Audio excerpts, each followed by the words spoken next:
Hola, ¿qué tal? Pues aquí estamos de nuevo con otra sesión de Tritemius en línea, compartiendo con ustedes un poquito de lo que hacemos aquí, que es escribir. Casi siempre hablo en plural, ese hacemos. Es como, tal vez a veces me pregunto si no será que me siento habitada por todos los personajes que he creado. Entonces, cuando hablo de esa multiplicidad en el compartir, pues ahí la tienen. Cuando les digo, aquí estamos, pues soy yo y todos esos personajes que me acompañan. Y bueno, pues bienvenidos. Lo que tengo para hoy es la continuación de la sesión de tipos de narradores, porque estábamos platicando la sesión pasada acerca de los narradores y se nos fue un poquito el tiempo en esta primera reflexión acerca de lo que el narrador es. Con respecto a ello, pues vayan y vean ese video. Nosotros aquí vamos a dar continuidad simplemente a los tipos de narradores y para eso yo traigo aquí algunos libros que les quiero compartir. Bien, habíamos dicho que los narradores pueden dividirse en el tipo de persona gramatical que está haciendo alusión a ellos, es decir, la primera persona sería yo, la segunda persona sería tú o usted, la tercera persona sería él, ella, o también puede ser la tercera persona en el plural, que sería ellos, ellas. La cuestión es que cada tipo de persona requiere un tipo de narrador. Por ejemplo, el narrador en primera persona pues requiere de un narrador muy íntimo, o sea, hay mucha interiorización en el narrador en primera persona. ¿Por qué? Bueno, pues porque yo puedo contarte todo, bueno, no todo, pero si ya me pongo a escribir, seguramente que, y utilizo el narrador en primera persona, seguramente que quiero contarte muchas cosas que están dentro de mí. Entonces el narrador en primera persona es muy interior. El narrador en segunda persona, el tú, es muy exterior, tan exterior que se convierte en el lector, tan exterior que ese tú lanza la totalidad del protagonismo para tu lector. Y tú como escritor entonces debes estar siempre acompañado de tu lector y siempre visualizando lo que el lector está viendo a través de tus palabras y lo que el lector está haciendo a través de tus palabras, lo cual es súper importante. ¿Te das cuenta cuando utilizas el narrador en segunda persona?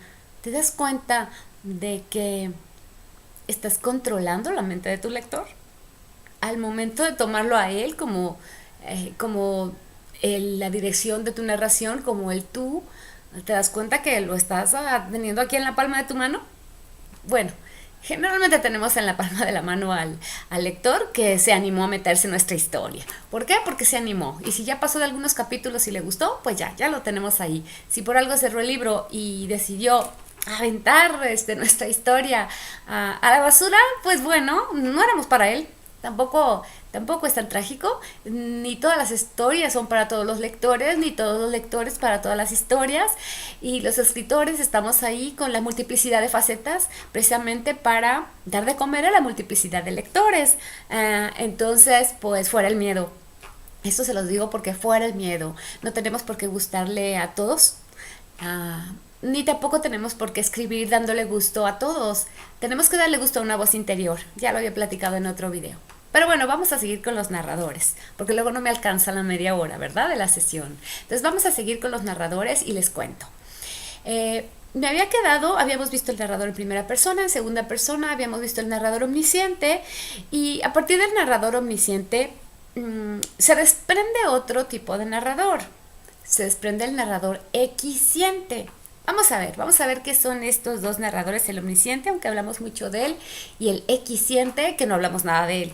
Bien, para poder hablar del equisciente sí necesito remontarme un poquito a lo que les dije acerca del omnisciente. El narrador omnisciente sabe, le voy a mover un poquito esto para que no les dé la luz de la ventana que está acá atrás, ya, porque luego me dicen, ¿verdad? Que allí la luz estaba un poco molesta, espero que ya. Bien, el narrador omnisciente, recuerden que lo sabe todo, y lo sabe todo de todos. En cambio, el narrador equisciente solamente sigue a un personaje, lo sabe todo de ese personaje, pero solo sigue a un personaje. Entonces, este narrador equisciente aporta cosas diferentes a las del narrador omnisciente. Puede aportar la totalidad de un panorama, pero de una persona, lo cual es muy diferente al narrador en primera persona. Porque yo, cuando hablo de mí, tengo que cuidar algunas cosas a la hora de describirme. recuerdo una alumna que está escribiendo su biografía y ella es muy hermosa, mi alumna es muy bonita y a la hora de contar algo, pues ella tenía que contar que era bonita y sonaba cuando hay una primera persona contando soy muy bonita, suena presuntuoso. Entonces tenemos que reflexionar en esto, en qué tanto puede decir de sí mismo un narrador en primera persona.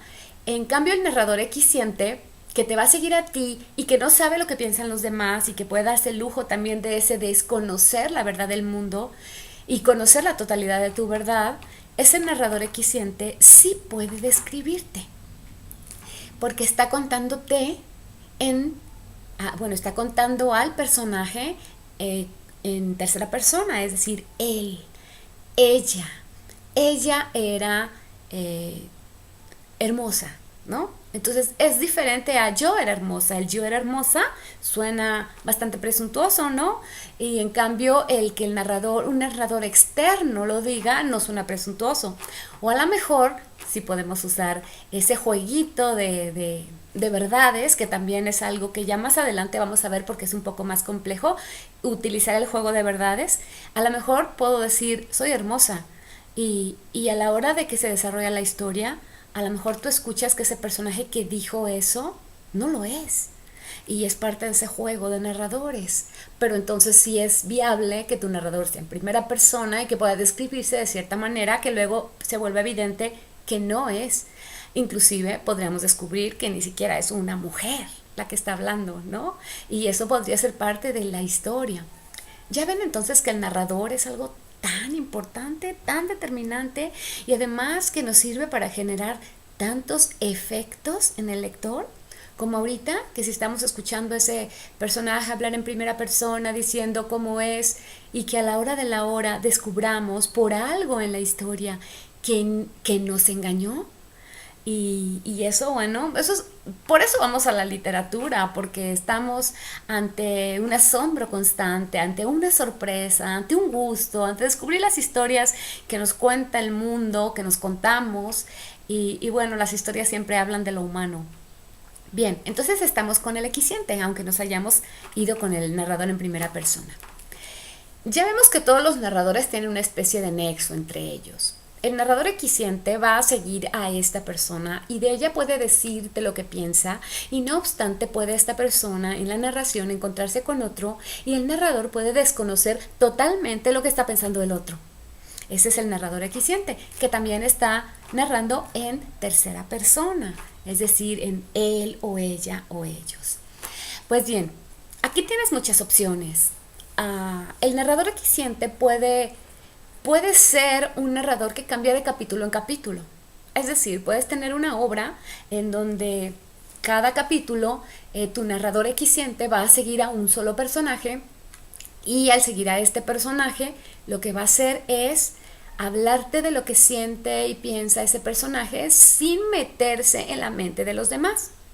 Y puede en el siguiente capítulo decidir que cambia de persecución de un personaje, deja de perseguir a uno, es el narrador equisciente, y ahora va a perseguir, va a saltar, va a perseguir a otro personaje y de ese te lo va a contar todo.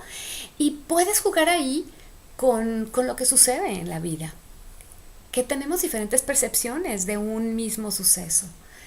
Que creo que es La mujer justa de Sandor Maray que utiliza esta estrategia, que de repente se mete el narrador en la mente de uno, luego en la mente de otro, y tú estás escuchando lo que cada uno piensa, y después descubres que, bueno, mejor no les hago spoiler porque esa es una obra muy importante, es una obra que a mí me gusta mucho. Sandor Maray es extraordinario, pero bueno, vamos a seguir con los narradores omniscientes para no andar dando tantos finales. Cuando sea necesario, bueno, lo haré, o cuando sean obras como El Quijote, que todo el mundo sabe lo que sucede, pues no importa, o cuando sea absolutamente necesario para enseñarles, pero en este caso no. En este caso creo que a donde vamos es a lo siguiente: el narrador equisciente, que sigue a un personaje en un capítulo, otro personaje en otro, nos da la oportunidad de explorar los diferentes puntos de vista con respecto a un solo acontecimiento. Recuerdo un capítulo de Rayuela en donde habían atropellado a Morelli, el escritor que aparece ahí en Rayuela, y están muchos personajes a su alrededor del atropellado, diciendo lo que sucedió. Entonces uno dice, no, le pegó apenas en las rodillas. El otro dice, no, no, no, o sea, lo tumbó y le pegó en el pecho. El otro dice, no le pasó nada. El otro dice, no, él se resbaló. Y el narrador equisciente es un poco de esto, ¿no? Aunque ahí en ese capítulo de Rayuela no están hablando de diferentes narradores, sino de diferentes puntos de vista, y lo están haciendo a través de un diálogo. Esto es lo que refleja el utilizar nuestro narrador equisciente, haciendo cambios de capítulo a capítulo. O puede ser de primera parte a segunda parte, o como ustedes quieran. De nuevo voy a decir algo que no me acuerdo en qué sesión lo dije. La literatura es la patria de la libertad. Las herramientas están ahí para que construyan la casa de sus sueños, es decir, la historia que ustedes quieren escribir. Las herramientas solo son eso, son un martillo, son un clavo, son una sierra, son la madera, son la pintura, todo. Y las herramientas no son la casa, las herramientas son herramientas. El narrador es la herramienta, la casa es la historia. Ustedes van a ver qué les sirve para construir su casa. A lo mejor no la quieren de madera, la quieren de ladrillo. Bueno, vayan por otras herramientas.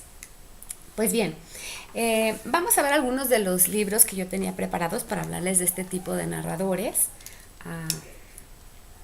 Vamos a ir con Los recuerdos del porvenir.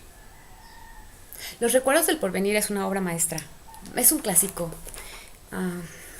Yo me atrevo a decir que Pedro Páramo y Los recuerdos del porvenir son las dos obras que nos representan con absoluta certeza y con maestría. Bueno, a mí me encantan Los recuerdos del porvenir de Elena Garro, también me encanta Pedro Páramo, y bueno, me gustan muchas otras obras, pero ya saben que uno tiene sus libros preferidos. Ya les hablaré de otros, pero ahorita tocó el turno a Los recuerdos del porvenir. ¿Qué sucede con Los recuerdos del porvenir? Algo muy curioso hablando de narradores. Hay otros detalles. El libro tiene muchas cosas, muchísimas, pero ahorita nos vamos a concentrar en el juego de quién narra. Para mí es un juego, ¿no? Estamos jugando. Decía Cortázar que él no era un escritor profesional. ¿Por qué decía eso? Porque decía que él se divertía. Y que cuando le decían que era un escritor profesional sonaba a que no se divertía. Yo creo que es porque está vivo ahí a través de su obra, aunque ya no nos acompañe en cuerpo, pero yo creo que es un autor extraordinario. Cortázar es otro de mis favoritos, y este juego de no soy profesional porque yo me divierto, lo tenemos que tomar así tal cual, digamos como paradójico, es profesional porque se divierte. Y bien, pues vamos a divertirnos con los narradores. Vamos con Los recuerdos del porvenir. No sé si ya lo conozcan, si ya sepan que el narrador en Los recuerdos del porvenir es el pueblo. Es un pueblo el que narra. Miren, lo voy a empezar a leer. No voy a empezar desde el principio, me voy a un párrafo, al segundo párrafo. Desde esta altura me contemplo, grande, tendido en un valle seco. Me rodean unas montañas espinosas y unas llanuras amarillas pobladas de coyotes. Mis casas son bajas, pintadas de blanco, y sus tejados aparecen resecos por el sol o brillantes por el agua, según sea el tiempo de lluvias o de secas. Hay días como hoy en los que recordarme me da pena. Quisiera no tener memoria o convertirme en el piadoso polvo para escapar a la condena de mirarme. Yo supe de otros tiempos.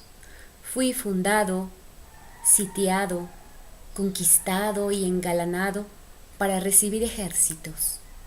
Supe del goce indecible de la guerra, creadora del desorden y la aventura imprevisible. Después me dejaron quieto mucho tiempo. Un día aparecieron nuevos guerreros que me robaron y me cambiaron de sitio, porque hubo un tiempo en el que yo también estuve en un valle verde y luminoso, fácil a la mano, hasta que otro ejército de tambores y generales jóvenes entró para llevarme de trofeo a una montaña llena de agua, y entonces supe de cascadas y de lluvias en abundancia. Allí estuve algunos años, cuando la revolución agonizaba. Un último ejército envuelto en la derrota me dejó abandonado en este lugar sediento. Muchas de mis casas fueron quemadas y sus dueños fusilados antes del incendio. Bueno, además de que tiene un tono extremadamente poético, dulce, profundo, arrollador. Bueno, le digo que es uno de mis favoritos, así es que voy a hablar muy bien de él. Y no creo que nadie pueda hablar mal. Eh, Además de que es en realidad el fundador del realismo mágico, porque cuando se escribió, todavía no había aparecido Cien años de soledad. Lo escribe y queda en un baúl durante muchos años, creo que 20 años, no tengo la certeza, pero muchos. Y bueno, habla del realismo mágico, es decir, de eso que sucede en la realidad, que más bien tiene mucho que ver con una dimensión que llega a visitarnos y que no es esta realidad a la que estamos acostumbrados. Pues bien, volvamos a los narradores, que ya estoy más bien hablando de los recuerdos del porvenir y el género el género literario. Bien, los recuerdos del porvenir utiliza un narrador que es muy novedoso. No digo de nuevo que no lo hayan usado otros, ni que sea la primera vez, pero sí es la primera vez que se hace de manera excelsa. Y este narrador pueblo logra introducirse en la vida de los habitantes, y entonces empieza a utilizar también el narrador omnisciente, porque pues él lo sabe todo. Entonces hay un juego muy interesante del narrador en primera persona, pueblo, y a la vez es un narrador omnisciente porque lo sabe todo, y es un narrador que a veces es un pueblo, y que a veces es muchos. Aquí señalé una parte donde se multiplica, donde ese narrador uno, pueblo, se multiplica en todos los que lo habitan, y dice por aquí, a ver si es aquí.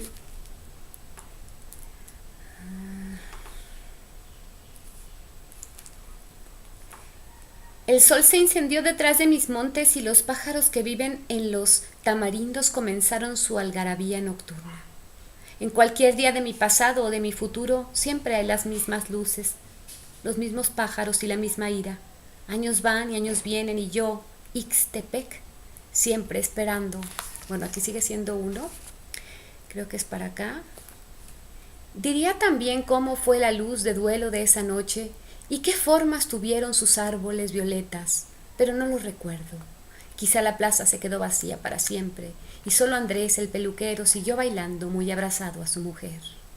Tanto que ella lloraba al compás de la música y nosotros mirábamos asombrados aquel abrazo. Ahí está el nosotros, ¿no? El pueblo es uno y es muchos, cuando dice y nosotros. Entonces, qué padre es jugar con los narradores, no se lo pierdan, de verdad no se lo pierdan, porque jugar con los narradores es una aventura maravillosa. Vamos a ver también qué sucede con este libro de Mark Twain, Cartas desde la Tierra. ¿Qué sucede con Mark Twain? Bueno, el libro tiene un juego también de narradores, porque es algo que podemos hacer. Nadie ha dicho que si decido narrar en primera persona tengo que narrar toda la obra en primera persona. Nadie lo ha dicho. Nada más estamos mostrando las herramientas. Es como nadie ha dicho que tengo que construir la casa solamente con un martillo. Puedo construirla también con un taladro. Entonces los narradores son de por sí herramientas múltiples para generar efectos. Así es que puedo yo entender que mi obra necesite a lo mejor al principio un tipo de narrador, y conforme avanza puedo necesitar otro tipo de narrador. No tengo que casarme con la línea de que si decidí un narrador me tengo que someter a él. Hay algo con los narradores que es un poquito parecido a lo que sucede con los seres humanos. El tipo de narrador que elegimos podríamos decir que sería como nuestro hijo. Nosotros queremos que nuestro hijo sea abogado, pero nuestro hijo quiere ser poeta. Es decir, el narrador que nosotros elegimos puede ser determinado narrador. Pero nuestra obra puede necesitar de otras habilidades. Así es que tenemos que fluir. A lo mejor nuestro hijo estudia leyes y aparte es poeta. Es decir, a lo mejor nuestro hijo decide que comienza como abogado, como narrador omnisciente y posteriormente muda porque necesitamos que él sea fiel a sí mismo. Es decir, que la obra sea fiel a sí misma. Eso es lo más importante. Para que la obra sea feliz, y con ser feliz quiere decir que sea plena, la obra tiene que moverse con libertad a través de lo que quiere, ¿sí? ¿Qué es lo que quiere? Quiere decir, y quiere decir bien, porque decir y decir bien son dos cosas diferentes. Puedo decir, pero puedo estarlo diciendo mal, puedo equivocarme. Y como estamos hablando de la escritura, no estamos en la época de la oralidad. Bueno, aunque esta clase la estén teniendo por medio de la oralidad, y esto también de alguna manera pueda ser considerado literatura, porque estamos hablando de literatura. Pero no estamos en la época de la oralidad en que la historia se contaba y que la escritura todavía no mediaba entre el espectador y el poeta que contaba la historia o el trovador, ¿no? Ahora, como está ahí involucrada la escritura permite que nosotros revisemos constantemente aquello que está dicho. Así como en este video, pues me puedo equivocar, puedo decir algo que no y ya quedó, ni modo, y así tiene que fluir. Así como en la oralidad contaban las cosas y si se equivocaban, pues ni modo. De igual manera en la escritura, y más ahora con tantas herramientas tecnológicas como es la computadora, en donde podemos revisar, borrar, guardar una versión para revisarla posteriormente, tener los sistemas de correcciones en donde vemos lo que quitamos para ver si después con el tiempo no estamos inconformes con haber quitado algo. Es decir, hoy en día el escritor, más que nunca, esta sí es una característica del escritor hoy en día, más que nunca el escritor se debe a la revisión constante de sus palabras, porque como es tan fácil en el sentido de que ahí está la computadora o ahí está la hoja de papel o ahí está la pluma fuente que se consigue, no sé, tú puedes en un restaurante, me prestas una pluma y te prestan una pluma. Comparemos esto con la época de mi novio Cervantes, siempre hablo de Cervantes porque lo adoro, pero comparemos con la época de Cervantes, donde no era tan fácil escribir, no sé yo qué tan fácil fuera conseguir el papel, o qué tan fácil fuera conseguir la tinta, o vámonos más lejos en el tiempo, qué tal cuando eran tablillas de arcilla, no era tan fácil, ¿no? Entonces, si nosotros tenemos ahora esa facilidad, es para que compensemos, no es para volvernos flojos, que es lo que está sucediendo. De repente ya está ahí y cualquiera escribe un texto en Word, lo imprime y siente que ya está, ¿no? Si ahora es tan fácil escribir un texto en ese sentido, en el sentido físico, material, por otro lado, no es tan fácil que esté bien. Eso no, el hecho de que sea fácil escribirlo no quiere decir que esté bien. Y ahora somos responsables más que nunca de una revisión constante, detallada, de aquello que hemos escrito. Ya aparecieron de nuevo los perros, ¿se acuerdan de ellos? En la primera sesión fueron protagonistas, ahora los escuchamos por ahí. Espero que no haya mucho argüente, y si hay, ni modo. Entonces, volviendo, somos responsables hoy de una constante corrección, y con esto no quiero decir tampoco que abusemos, pero sí que atendamos a lo que hemos escrito. Y en ese aspecto, la revisión de nuestro material, la revisión de las herramientas que hemos utilizado y la corrección posterior si estas herramientas no fueron las adecuadas, es algo muy importante y básico para un escritor que se precie de serlo. Y con esto, pues, Cortázar, para un escritor profesional, que de todas formas nosotros nos divertimos corrigiendo nuestros textos. Yo puedo pasarme, no sé, en vacaciones me desconecto, no contesto el teléfono, porque me pongo a escribir y de repente me doy cuenta que puedo pasar todo el día en pijama escribiendo, si acaso me paro, me hago cualquier cosa, y sigo escribiendo o corrigiendo. Y eso es un placer. Y eso nos divierte. Las características del escritor profesional, si quieres, por por hacer eco de esto que dijo Cortázar, son que nuestro placer es la escritura. Y también esta frase, no me acuerdo de quién es, pero la frase es arrolladora. Hoy en día es más difícil escribir precisamente para un escritor. Por esto, porque tenemos que atender todos los detalles que conocemos. Entonces vamos a volver con los narradores. Y aquí tenemos Cartas desde la Tierra, donde inicia Mark Twain con un narrador en tercera persona, un narrador omnisciente, que es tan omnisciente que hasta nos puede contar de Dios. Imagínense qué omnisciente. Es omnisciencia sobre omnisciencia. Entonces tenemos a un narrador omnisciente hablando en tercera persona que nos cuenta: el Creador estaba pensando sentado en el trono.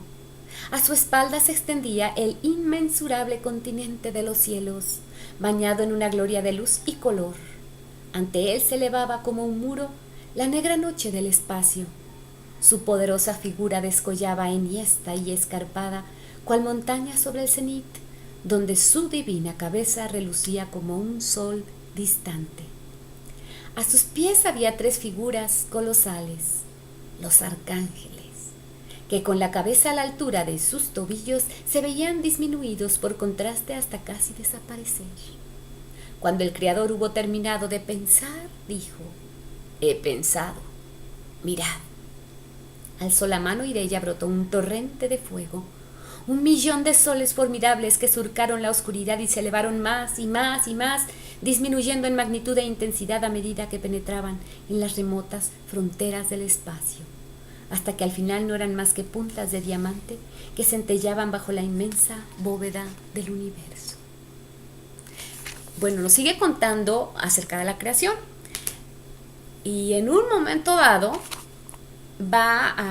nos habla de los arcángeles y de un ángel por ahí, Satanás, que es medio sarcástico y que se le ocurre opinar sobre la creación de Dios. Y debido a estas opiniones, que no son unas opiniones muy simpáticas, sino más bien muy ácidas, lo van a exiliar. ¿Y a dónde lo van a exiliar? Pues a la tierra. Entonces, lo que sigue después de este primer capítulo, donde se hace una narración con el narrador omnisciente que lo sabe todo hasta de Dios, vamos a pasar a las cartas de Satán desde la tierra. Y entonces ahora pasamos al narrador en primera persona. ¿Ya vieron? Tengo aquí una carta que empieza, la segunda, que dice así: no os he contado nada acerca del hombre que sea mentira. Perdonad si reitero de vez en cuando esta afirmación en mis cartas, pero quiero que os toméis en serio lo que os cuento, y pienso que si yo estuviera en vuestro lugar y vosotros en el mío, de tanto en tanto precisaría de este recordatorio a fin de evitar que mi credulidad decayera. O sea que le está contando cosas, de hecho le está contando cosas a los ángeles, está lanzando sus cartas pues así a los que se quedaron allá en el cielo, y como cuenta tantas cosas extrañas de nosotros, dice: de verdad así son los humanos, fíjense nada más. Entonces el juego que está cometiendo Mark Twain es muy interesante, porque bueno, Mark Twain pues es un humano, se está viendo a sí mismo a través de la mirada de Satanás que viene aquí. Y no es un Satanás temible, es un Satanás muy sarcástico. Vamos a ver. Dice: y es que no hay nada relativo al hombre que no le resulte extraño a un inmortal. Nada lo ve como lo vemos nosotros. Su sentido de la proporción es muy distinto al nuestro, y su escala de valores diverge tantísimo de la nuestra que, por inteligentes que seamos, es poco probable que ni aun el más dotado de nosotros alcanzara jamás a comprenderla. Y qué irónico, ¿verdad? Porque es Satanás, un inmortal, hablando del hombre que es mortal y diciendo: no, es que la verdad, esta criatura es incomprensible. Miren lo que hace. Y sigue con su carta. Os pondré un ejemplo. Ha imaginado un cielo del que excluye por completo lo que para él constituye el placer supremo, ese goce que ocupa el lugar central y preponderante en el corazón de los individuos de su especie y la nuestra: la cópula. O sea, dice, imagínense nada más el ser humano, que el cielo se lo imagina sin algo que él adora. que es la relación sexual. Bueno, así, va en ese tono. Pueden entonces darse cuenta de este juego de narradores y que para hablar así, pues sí necesitamos, no podría estar hablando así Dios, ¿sí? Y tampoco podría estar hablando así el hombre, porque ¿cómo va a hablar así de sí mismo? Podría, a lo mejor hay otro libro donde se hable así de sí mismo, pero este juego que decidió Mark Twain con un narrador primero omnisciente que nos ubica en el panorama, ahí estamos ubicados, y después penetramos en el narrador en primera persona, que es Satán, escribiendo a través de una carta, escribiendo lo que piensa del hombre, lo que le sucede al hombre. Entonces, bueno, pues se me hace con tantas herramientas muy improbable que nos quedemos paralizados ante la página en blanco, que sí sucede. Sí sucede cuando pretendemos que la página en blanco nos dé algo y no nosotros darle a la página en blanco. Si nosotros vamos por las herramientas, inmediatamente aparece algo. Inmediatamente hay un Big Bang, hay una pequeña explosión que detona universos. Y precisamente los narradores, los tipos de narradores, son herramientas que están ahí para apoyarnos en nuestra creatividad. Bien, vamos a ver. Vamos a ver acá. Vamos a ver a Sostiene Pereira, que me encanta, porque Sostiene Pereira tiene un narrador eficiente, porque va a seguir a Pereira, pero al mismo tiempo es un narrador con una característica muy, muy, muy particular, y es que narra como si estuviera en una declaración ante la policía o una declaración ante un jurado, y utiliza las palabras que dan título al libro, Sostiene Pereira, utiliza estas palabras constantemente, ni siquiera se permite diálogos con guiones, sino que dentro de eso que sostiene Pereira entran los comentarios de los personajes y les leo un poquito, ¿no? Sostiene Pereira que le conoció un día de verano, una magnífica jornada veraniega, soleada y aireada, y Lisboa resplandecía. Parece que Pereira se hallaba en la redacción, sin saber qué hacer. El director estaba de vacaciones. Él se encontraba en el aprieto de organizar la página cultural, porque Lisboa contaba ya con una página cultural y se la habían encomendado a él. Y él, Pereira, reflexionaba sobre la muerte. En aquel hermoso día de verano, con aquella brisa atlántica que acariciaba las copas de los árboles y un sol resplandeciente, y con una ciudad que refulgía, que literalmente refulgía bajo su ventana, y un azul nunca visto, sostiene Pereira. Y sigue, vamos a ver cómo termina el capítulo, inclusive para que vean que en cada párrafo vuelve a iniciar con Sostiene Pereira, que al principio se puso a leer distraídamente el artículo, que no tenía título, después maquinalmente volvió hacia atrás y copió un trozo. ¿Por qué lo hizo? Eso Pereira no está en condiciones de decirlo, tal vez porque aquella revista de vanguardia católica lo contrariaba, tal vez porque aquel día se sentía harto de vanguardias y de catolicismo, aunque él fuera profundamente católico, o tal vez porque en aquel momento, en aquel verano, refulgiente sobre Lisboa, con toda aquella mole que soportaba encima, detestaba la idea de la resurrección de la carne, pero el caso es que se puso a copiar el artículo, quizá para poder tirar la revista a la papelera. Sostiene que no lo copió todo, copió solo algunas líneas, que son las siguientes y que puede aportar a la documentación. Y así sigue en ese ritmo, es un ritmo muy constante, todo el libro tiene ese ritmo constante. Voy al final para que vean cómo cierra. Dice: y Pereira dijo que sí, sostiene, colgó el auricular, se secó el sudor y después se le ocurrió una idea magnífica, la de crear una breve sección titulada Efemérides, y pensó en publicarla enseguida, pero el sábado siguiente, y así casi maquinalmente, quizá porque estaba pensando en Italia, escribió el título Hace 2 años desaparecía Luigi Pirandello, y después, debajo, escribió el subtítulo. El gran dramaturgo había estrenado en Lisboa Un sueño, pero quizá no. Era el 25 de julio de 1938 y Lisboa refulgía en el azul de la brisa atlántica, sostiene Pereira. Ese es el final del primer capítulo. De verdad que así va. Y aunque pudiera parecer cansado que toda la narración estuviera con ese sostiene Pereira y en ese tono de reporte judicial, la verdad que no, la verdad que es un libro que te vas bien rápido, avanzas, porque es la capacidad del autor, ¿no? O sea, no cualquiera que va y copia lo que hizo Tabuki va a lograr lo que hizo Tabuki. Copiar no es el chiste. El chiste es leer nuestro interior. Porque si copiamos, no hay pasión. El copiar, podríamos hacerlo magistralmente, podríamos copiar magistralmente, pero no es nuestro. No hay la pasión de lo nuestro. ¿Cómo defendemos a los nuestros? ¿Cómo defendemos a nuestros hijos? ¿Cómo defendemos nuestros libros? ¿Cómo defendemos nuestras cosas? Pues igual en la literatura, copiar no permitirá que defendamos con pasión aquella historia que se gesta en nuestras entrañas. Vamos por lo que otros hacen, no para copiarlo.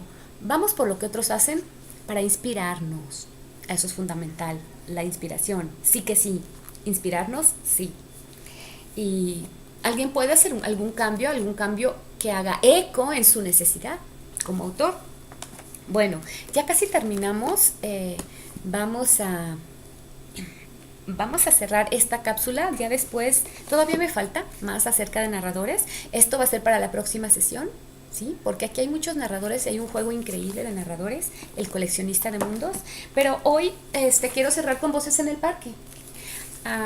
Aquí tenemos un narrador, aquí tenemos 4 narradores en primera persona. O sea, son 4 narradores personaje. Y cada uno tiene un tono de voz diferente. Por eso se llama Voces en el parque. Es una misma historia vista a través de 4 personajes que se van a conectar en el parque. Son un papá y su hijita, una mamá y su hijo. Y cada uno tiene una personalidad diferente.